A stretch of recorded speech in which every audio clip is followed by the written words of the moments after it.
Hello, fellas, this is Jwan, a survivor of his husband's wrath.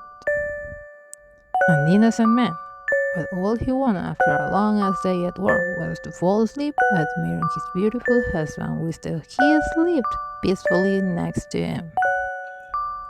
Yet the little pang had another idea in mind, as he opened his eyes like a hawk, awaiting his victim to lower his guard to dig his little claws. Yup, I was the victim. I let myself to be lured by his innocent face just to be talked down by his mischievous tricks. I mean, under other circumstances, I wouldn't mind. I said yes, he could go ahead and do whatever he wanted, but this day it was different because I ignored a little detail. And so I got slapped with his rod in form of a hurricane drowning me with his demands. So he asked sweetly, maybe a little too much. That was a signal which I ignored and I accept my failure.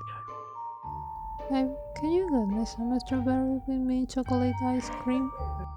Nay, me answered. No. Those only took to set him up.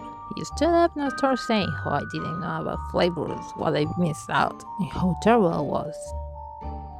Your uneducated palate would never know the delicacy and richness of flavored dishes. My mother was right. You never, ever understand me. But it's too late now. I'm alone in this, stuck with an ungrateful and selfish husband who doesn't care about my needs and his unborn child. Forgive me, Junie. I promise I'll work my ass out so you can have all you need when you're grown up. We'll get through this. I kissed you, baby boy. The regret, two words, was all it took me to be kicked out of a child's life. I mean, he knows how much I despise that mixture of toothpaste with chocolate called ice cream. Yes, we don't have candy at home. Yet he tests my gag reflexes with his cravings, and I ended up like a terrible husband, a bad father, just because I didn't share his taste, cravings, or whatever. Guess who ended up in the hallway at 3 a.m.? Yeah? Really yours. Bet my head would have been served a platter by the morning. I guess I made it by luck. Perfect. I'll sum my life before my eyes going like a speed up movie playing on an old TV. In the span of a minute, when he opened the door, starting at me, then back at the ice cream. When he took it, I could finally breathe. The sigh I let out was more like a child, but I didn't get as cold as the little tiger was stuffing himself with the despicable mixture.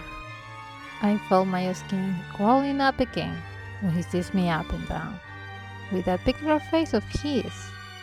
Seconds later, the small bucket was set aside on the counter as he rushed to the bedroom. The flush of the toilet was heard to be later, and I had to pick up my sleepy husband once he woke out from the washroom. His moody self shifted to a one resembling a kitty.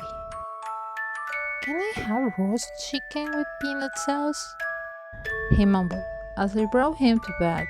I was exhausted and sleepy, but I learned my lesson already, so I just nodded and said, Sure, boo. Take a nap. I'll wake you up when I'm done. I pecked his forehead and took him in bed. Then I made my way to the kitchen to cook at 4 a.m. to accomplish his Royal Highness' request. I had to ask for a leave that day as I was beaten up. Besides, I can't want to be caught. Mr. Kim, where is the watermelon I left in the fridge? I can't find it. Give me a minute, I got you. Long enough, Mr. Kim on the way. He ate it.